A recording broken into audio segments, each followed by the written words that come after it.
Castrejón, especialista en sistemas UPS. He trabajado en el área de servicio y soporte técnico, ya desde hace más de 5 años. No vengo trabajando en el rubro de sistemas de protección eléctrica, principalmente con UPS, baterías, rectificadores, inversores, todo lo que tiene que ver con la protección eléctrica. Este es el curso que se da inicio hoy, el día de hoy, en colaboración con el Instituto Electrotech. Y bueno, espero, ¿no?, que no sea de su provecho, ¿no? Son en total 6 sesiones, ¿no?, donde se va a abarcar, ¿no?, lo que está en el temario. Aquí les voy a compartir en el temario. Aquí estoy compartiendo el temario, me avisan si no lo pueden visualizar. El curso trata principalmente de, digamos, del diseño de un sistema UPS, la instalación, ¿no?, y el mantenimiento del sistema UPS. Como pueden ver aquí en el temario, el primero, bueno, la introducción al curso. Vamos a ver temas, ¿no?, variados, como lo que son las perturbaciones eléctricas en la calidad de energía eléctrica, parámetros eléctricos, definición, conceptos básicos de un UPS, convertidores de potencia, baterías, bypass, tecnologías de UPS, modo de funcionamiento de un UPS online doble conversión, topologías de UPS, monofásicos, bifásicos, trifásicos, configuración de un sistema UPS. También tipos de UPS, monoblocks, modulares. Y hasta ahí, hasta el tema número 12, que ya son varias presentaciones. Ya, digamos, ya por lo menos habremos entendido, ¿no?, cómo funciona internamente un UPS, o sea, cómo está constituido, ¿no?, qué bloques lo conforman. Luego ya, digamos, vamos a hablar también sobre el transformador de aislamiento, que es un componente externo, ¿no?, al UPS en la mayoría de los casos, pero que también en un sistema, ¿no?, de circuito estabilizado, ¿no?, cuando se implementan, se incluyen muchas veces un transformador de aislamiento. Supresores de picos también, hablaremos, ¿no?, que también, digamos, como complemento, ¿no?, para la protección. El tablero eléctrico de bypass externo, también importante. Y una vez que ya, digamos, hemos estudiado nuestros componentes externos, ¿no?, al UPS, pero que son importantes, ya estaremos en capacidad de hacer un diseño, ¿no?, de un sistema UPS, ¿no?, con baterías, ¿no?, el tema de la instalación, ¿no?, el tablero. Ya estaremos en capacidad, ¿no?, de hacer unos cálculos, ¿no?, del cableado, ¿no?, de la autonomía de la batería, porque ya habremos hablado de todo eso anteriormente. Y luego también, importante, hablaremos sobre el estándar tier para centros de datos. Mantenimiento de un sistema UPS es otro de los, ¿no?, de los temas importantes también, porque hablaremos del mantenimiento. Hay una presentación, ¿no?, para este tema. También maniobras de transferencia de carga en un UPS, que, digamos, estudian, ¿no?, juntos, ¿no?, mantenimiento y lo que es maniobras. Y bueno, por último, ya monitoreo y gestión remota en un sistema UPS, ¿no? Hablaremos de las tarjetas de red, ¿no? Y también tocaremos casos de estudio y ejemplos prácticos de un sistema UPS. A lo largo ¿no?, del curso igual, ¿no? Siempre vamos a dar ejemplos, ¿no? Vamos a responder sus consultas. Como les había mencionado, yo vengo trabajando, ¿no?, más de 5 años, ¿no?, con estos equipos. Inicié trabajando en servicio técnico con la marca Salicru. Y bueno, ahí en el laboratorio, ¿no?, reparando, ¿no?, dando mantenimiento, instalando, ¿no?, sistemas UPS. Actualmente trabajo para igual en este rubro, ¿no?, para la empresa MSM Electric, que también ofrece soluciones, ¿no?, de este tipo, ¿no?, de sistemas de protección eléctrica. Y bueno, vamos a iniciar con la presentación, la sesión 1, que, como indica en el temario, ¿no?, tiene que ver con las perturbaciones eléctricas, ¿no? Avanzamos, a ver, ya lo estoy compartiendo. Este es el primer tema sobre el curso, ¿no?, con el Instituto Electrotech. Los 3 objetivos del curso principalmente son 3. como se muestra aquí, ¿no? Primero es entender cómo funciona un UPS, ¿no? Los convertidores que lo conforman internamente, entender los diagramas, los componentes, ¿no? Bueno, y las aplicaciones, ¿no? que tiene un UPS, ¿no? Como veremos, no solamente es estabilizar, ¿no? y dar respaldo, sino también hay otras aplicaciones. Y luego, primero entender cómo funciona el equipo UPS y luego el segundo objetivo, digamos, es capacitar para que ustedes puedan diseñar e implementar un sistema UPS, ¿no? Incluye aprender a dimensionar y seleccionar correctamente un equipo UPS, ¿no? para el tipo de aplicación. Y el tercer objetivo también, ¿no? es brindarle los conocimientos prácticos en el mantenimiento, la identificación y la solución de problemas comunes en los equipos UPS. Entonces, el objetivo principal es el primero. Sin esto no avanzamos. Hay que entender, ¿no? Cómo funciona, ¿no? Internamente el equipo, ¿no? Hay que aprender, ¿no? Las topologías, ¿no? Para luego seguir avanzando, ¿no? Con los siguientes objetivos, ¿no? Con los siguientes temas. Ahora, el primer tema aquí es hablar primero sobre las perturbaciones en la calidad de energía eléctrica. Bueno, seguramente ustedes ya conocerán los que trabajan en la parte eléctrica, ¿no? En cualquier rubro, no industrial, ¿no? TI, en el sector salud también. Hay, en la red eléctrica, hay, digamos, se producen muchos cambios, ¿no? En la red eléctrica. Vamos a hablar, digamos, de los tipos de perturbaciones eléctricas, las fuentes, ¿no? que originan esas perturbaciones eléctricas y los efectos de las perturbaciones, ¿no? en los equipos electrónicos. Bueno, aquí les presento, si en caso no ven la presentación, me avisan, ¿no? Lo escriben ahí por el chat. Igual sus consultas, ¿no? Las pueden participar directamente o también por el chat. Ahora, hablaremos de, por ejemplo, una red de suministro eléctrico ideal debería operar como una fuente de tensión perfecta, sin resistencia interna, generando una forma de onda sinusoidal o senoidal y manteniendo una amplitud y frecuencia constante en todos los puntos del suministro, ¿no? De la cometida de la instalación hasta los tomacorrientes, ¿no? Donde se conectan, ¿no? los equipos, ¿no? Los receptores. Entonces, una fuente de tensión ideal debería ser, digamos, como dice ahí, ¿no? Amplitud, ¿no? y frecuencia constante, ¿no? En realidad no es constante porque varía en el tiempo, por ejemplo aquí, ¿no? Si nosotros vemos aquí, el voltaje, ¿no? La onda senoidal, ¿no? digamos, varía, ¿no? Con el tiempo, pero cuando digo constante es, digamos, en amplitud, ¿no? Aquí la amplitud no varía, tiene que ser constante, idealmente, ¿no? Tendría que ser así, ¿no? Lo mismo con la frecuencia, ¿no? Aquí en el Perú, por ejemplo, para lo que es este instalaciones eléctricas, ¿no? Con una cometida monofásica, por ejemplo, 220, 60 Hz, ¿no? Los valores nominales, ¿no? En monofásico es 220 y 60 Hz. En trifásico 380, 400, 440. Bueno, eso sí, digamos, puede variar, ¿no? Pero en monofásicos la tensión nominal, la frecuencia es 60 Hz y 220 voltios.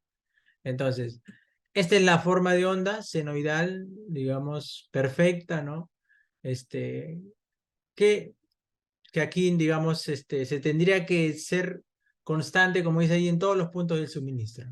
Pero en la realidad, en la práctica, no es así, ¿no? Porque, por ejemplo, ¿no? Los generadores y los sistemas de distribución poseen cierta impedancia interna, ¿no? Un grupo electrógeno, un transformador, ¿no? Tiene una impedancia interna, ¿no? Entonces, y el cable también, el recorrido, ¿no? que hace el cable, ¿no? Desde la subestación, por ejemplo, ¿no? hasta los tableros de distribución o los tomacorrientes, ¿no? Hay un recorrido del cable, ¿no? Hasta los equipos receptores, que obviamente tienen una resistencia, una impedancia, que incluso aumenta cuando aumenta la longitud, ¿no?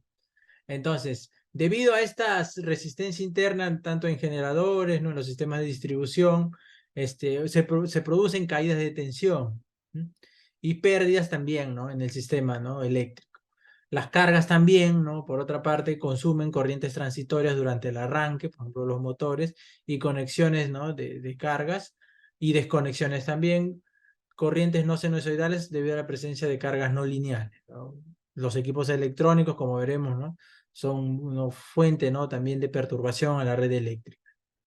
Entonces, en otras ocasiones incluso las causas de las perturbaciones son de origen externo, como los fenómenos atmosféricos, todos los cuales tienen un impacto negativo en la calidad de suministro eléctrico.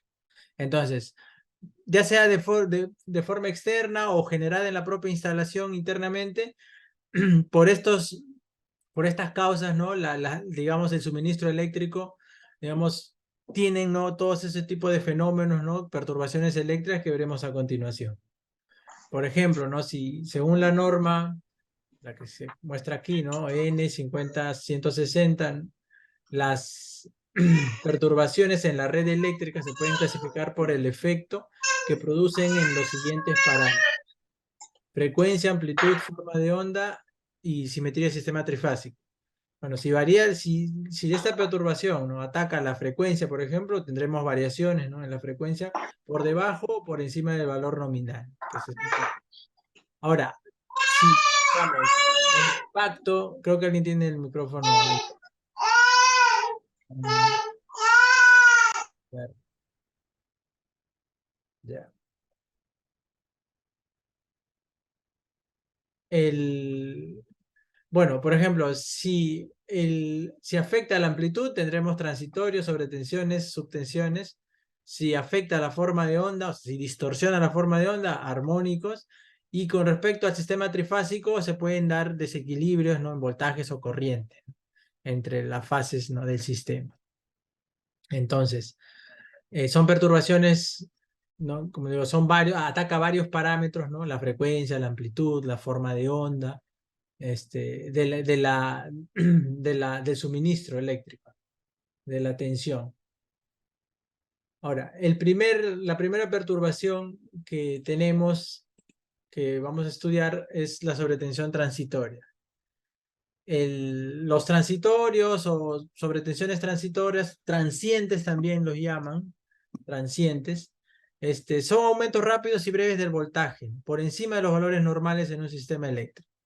Estamos hablando, pues, estos son los famosos picos de tensión, ¿no? Los picos de voltajes. También se le dice transientes, sobretensión, pero de tipo transitoria.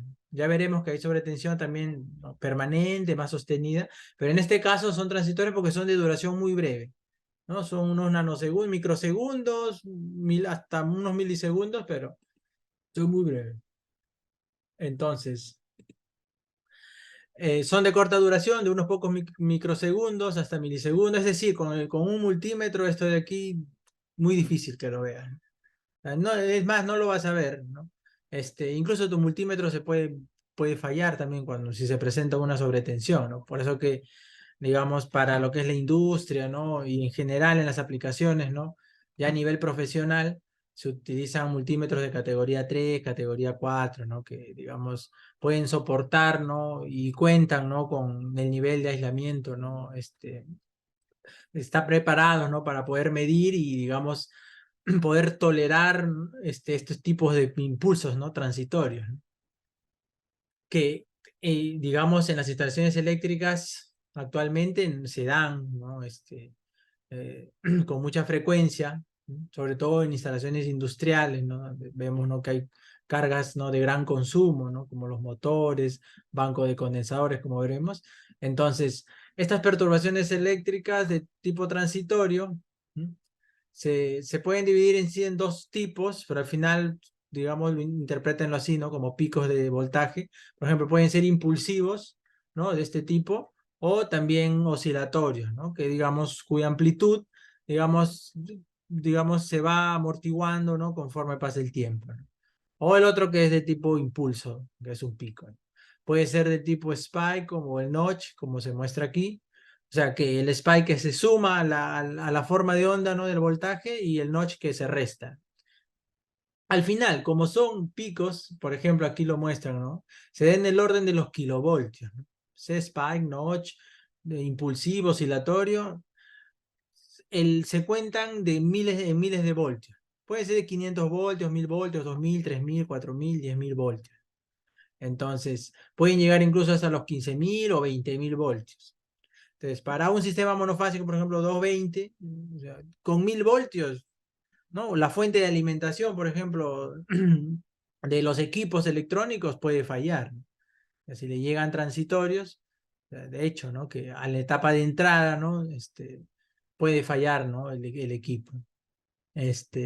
Igual con los UPS incluso también, los UPS normalmente cuentan con protección frente a estos fenómenos transitorios, pero incluso a veces no es suficiente, por eso que en el curso no vemos, aparte del UPS, vemos los supresores, ¿no? Hablaremos también sobre los supresores de picos, que justamente es el dispositivo que nos protege, ¿no? Contra este tipo de sobretensión, el transiente, ¿no? O pico de voltaje. Porque como les adelanto, ya a veces ni los UPS se salvan de este tipo, ¿no? de perturbación. Muchos equipos UPS que ingresan al taller fallan, ¿no? Muchas veces por sobretensiones transitorias. Como le dije, ¿no? Cuentan con protección, ¿no? Pero a veces, como recomendación, es bueno instalar, ¿no? De forma externa, ¿no? Estos supresores de picos de mayor capacidad, ¿no? También que puedan, digamos, manejar mayores capacidades de corriente para poder proteger, ¿no? Al UPS y a la carga también que estamos protegiendo. Entonces, ya hablaremos, ¿no? De los supresores más adelante. Por ahora, digamos, vamos a hablar, ¿no? De las perturbaciones. Una de estas, por ejemplo, los transitorios, que según digamos, ¿dónde se generan? Bueno, pueden ser también de forma externa, por ejemplo, el descargas atmosféricas, ¿no? Cuando hay muchos fenómenos atmosféricos, ¿no? Rayos, tormentas, se puede, como se muestra aquí, ¿no? En la imagen, se pueden, no necesariamente tienen que caer en las líneas, ¿no? Digamos, un rayo ahí en las líneas, sino cerca, ¿no? Para que por inducción, ¿no? Se produzca, ¿no? Aparezca una sobretensión, ¿no? Y que viaje a través de las líneas, ¿no? De distribución. Entonces, justamente es también una fuente de transitorios, ¿no? Los fenómenos atmosféricos, pero también internamente en la instalación también se pueden producir. Cuando, digamos, se realizan maniobras internamente en la instalación, conexión y desconexión de cargas inductivas, motores eléctricos, transformadores, entrada de banco de condensadores y bueno, descargas electrostáticas, ¿no? Todas estas son, digamos, son fuentes, ¿no? Que originan estos transitorios. En lo que es maniobras de conmutación en los sistemas de distribución eléctrica también se podrían generar, ¿no? Este tipo, ¿no? De sobretensiones.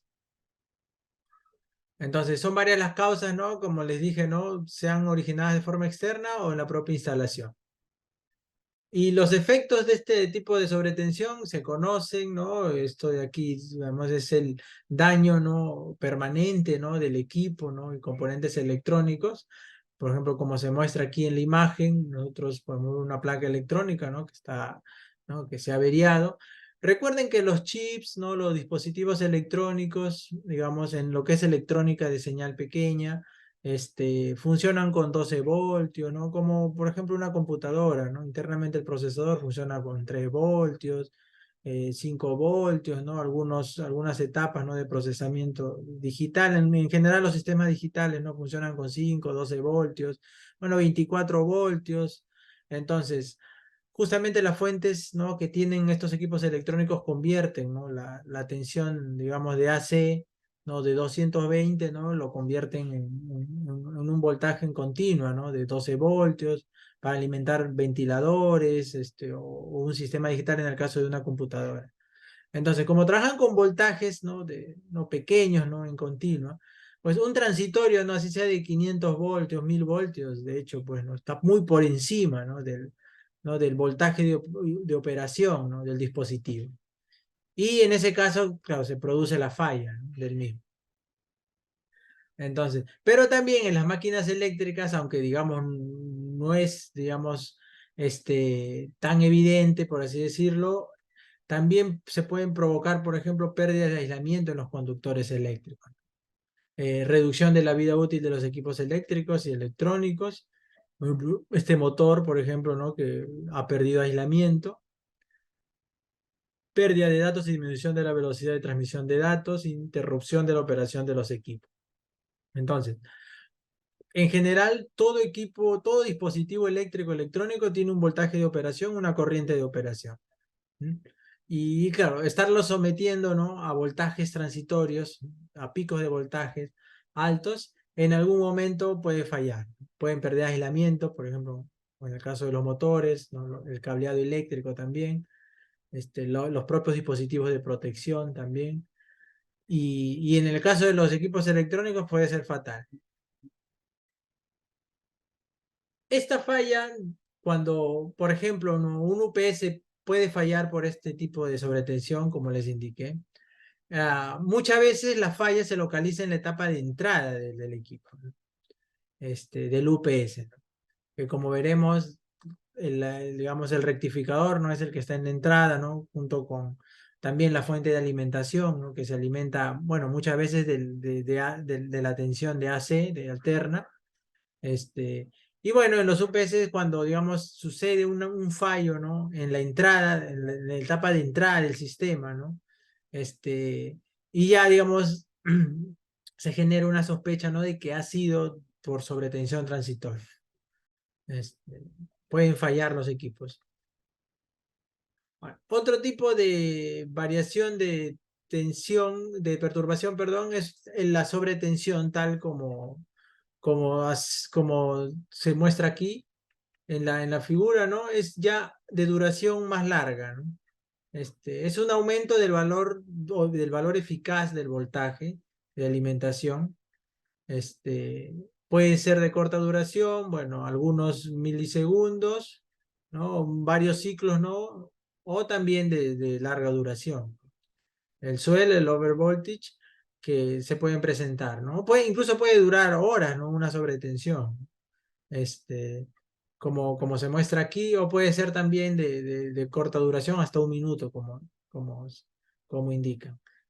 Entonces, esta sobretensión, a diferencia del transitorio, digamos, es más sostenida en el tiempo. Esto de aquí sí lo podemos detectar con el multímetro, porque, digamos, sí le alcanza, ¿no? Digamos, la frecuencia, ¿no? De nuestro equipo de medición, o sea, sí alcanza, ¿no? A medir, ¿no? Todos estos, digamos, esta forma de onda, el voltaje. Y, digamos, cuando hay subida de tensión, lo vamos a detectar. Ahora, ¿cuáles son las fuentes y causas de estas sobretensiones? Desconexión de cargas de gran consumo, por ejemplo, motores de alta potencia, equipos de calefacción, que son cargas, ¿no? Que consumen mucha corriente. En el momento cuando se desconectan, entonces ahí se genera una sobretensión. Defectos en centro de transformadores también, defectos de conexión, corte del neutro en el sistema de baja tensión. Digamos, cuando se pierde esa simetría en el sistema trifásico, en un sistema trifásico, se pueden generar sobretensiones. El sistema de puesta a tierra defectuoso también, que genere, ¿no? Que el neutro empiece, ¿no? A flotar, ¿no? A tener un voltaje en sistemas de distribución TT. Entonces, se puede generar, ¿no? Ahí desbalances, ¿no? En lo que es un sistema trifásico, y se pueden generar sobretensiones. Reconexión de la red eléctrica también se pueden generar, ¿no? Este tipo de perturbación, como las causas son distintas, pero igual, ¿no? Esta sobretensión, por ejemplo, en el día, ¿no? Se puede presentar, ¿no? En una instalación eléctrica, ¿no? Como menciona aquí, ¿no? Cuando se desconectan cargas de gran consumo, o motores que están trabajando, ¿no? Y en un momento paran. Entonces, como el sistema eléctrico es como si se liberan un poco, ¿no? De esta carga, pero aumenta, ¿no? El nivel de voltaje. Y el efecto de las sobretensiones, parecido, ¿no? A los transitorios, pueden generar también averías, ¿no? En los equipos electrónicos, eléctricos, reducción de la vida útil, deterioro del aislamiento, ¿no? En los aparatos, el sobrecalentamiento de los equipos y componentes, disparo de disyuntores, ¿no? Aguas abajo por alta corriente de carga, disminución para la seguridad de los usuarios. Entonces, estas son digamos, las consecuencias, ¿no? De estas sobretensiones. Los equipos electrónicos, digamos, tienen un buen rango de operación. Por ejemplo, incluso hasta el cargador del celular, ¿no? Que tenemos nosotros, ¿no? Tiene un rango, digamos, amplio, ¿no? De voltaje, ¿no? Pero, digamos, hay equipos electrónicos más sensibles que otros, ¿no? Una sobretensión, digamos, para un equipo electrónico es más peligrosa que una subtensión, por ejemplo. Una caída de tensión tal vez reinicie el equipo o, digamos, el equipo no funcione, ¿no? O pierda rendimiento, no funcione correctamente, pero una sobretensión sí te puede averiar el equipo, puede quemar la fuente, puede deteriorar, como dice, el aislamiento, ¿no? Puede reducir la vida útil, puede generar sobrecalentamiento, ¿no? Una sobretensión, digamos, ya es un poco ya, digamos, más peligrosa, ¿no? Porque puede tener todos esos efectos. Y, y bueno, los UPS, digamos, corrigen muy bien el tema de sobretensiones de este tipo, no sea, permanentes, porque, digamos, como ya vamos a ver, los equipos UPS regeneran la energía, ¿no? O sea, puede que en la red de entrada se produzcan sobretensiones, pero el equipo UPS está diseñado, ¿no? Para mantener a la salida una tensión estabilizada, estable, muy estabilizada, ¿no? Con una precisión, como veremos, ¿no? Del más o menos 1%. Entonces, el UPS es preciso, sí, para la carga, ¿no? En la entrada pueden haber sobretensiones, subtensiones, pero el UPS va a corregir este tipo de perturbación. Generalmente responde bien el UPS, digamos, dentro del rango de operación también del equipo. Responde bien a este tipo de perturbación. Y luego tenemos lo que son las subtensiones, digamos ya las caídas de tensión, que digamos es el inverso, ¿no? De la sobretensión, ¿no? La forma de onda ahí cae, se contrae, ¿no? La forma de onda. Puede ser igual de corta duración o de larga duración. ¿No? El valor eficaz aquí se reduce, ¿no? Caídas de tensión, por ejemplo, en las horas puntas se pueden dar, ¿no? Donde, digamos, plan de 6 de la tarde, ¿no? Donde, digamos, se conectan, ¿no? No todo el sistema de iluminación se enciende, ¿no? Se conectan varios equipos. Entonces, las líneas, ¿no? Eléctricas se saturan, ¿no? Digamos, puede provocar una caída de tensión. Entonces, las fuentes y las causas, en este caso, es la conexión, ¿no? De equipos de cargas de gran consumo. Por ejemplo, motores de gran potencia, equipos de aire acondicionado, equipos de calefacción. Digamos, cuando se conectan, ¿no? Encienden, ¿no? Provocan caída de tensión. Energización de transformadores también. Los transformadores, al igual que los motores, también, ¿no? Tienen una corriente, ¿no? De inrush, ¿no? Una corriente de inserción ahí alta, ¿no? Que puede provocar caídas de tensión. Sobrecarga en la instalación eléctrica, falla en el sistema de distribución también, defectos de conexión, corte del neutro, lo mismo, ¿no? O sea, cuando en un sistema trifásico, ¿no? A causa, ¿no? Del corte, digamos, que funcione con neutro, ¿no? Si el neutro, ¿no? Se corta, ¿no? Se pueden generar, ¿no? Desbalance, ¿no? De los voltajes, ¿no? Entonces puede provocar, ¿no? Tanto sobretensiones como subtensiones. Sistema de puesta a tierra defectuoso, conexiones neutras de alta impedancia, reconexión de la red eléctrica. Conexiones neutras de alta impedancia, digamos, se asocia con lo que es el neutro impedante cuando, digamos, el neutro no está referenciado a tierra, ¿no? Puede, digamos, incluso puede ser por el corte del neutro también, ¿no? En una instalación eléctrica. Entonces, esto puede generar variaciones, ¿no? Digamos, de voltaje en un sistema eléctrico trifásico, ¿no? Y el efecto de las subtensiones también, ¿no? Sobrecalentamiento de los motores, ¿no? Recuerden que los motores son una fuente, ¿no? De torque, ¿no? Para mover una carga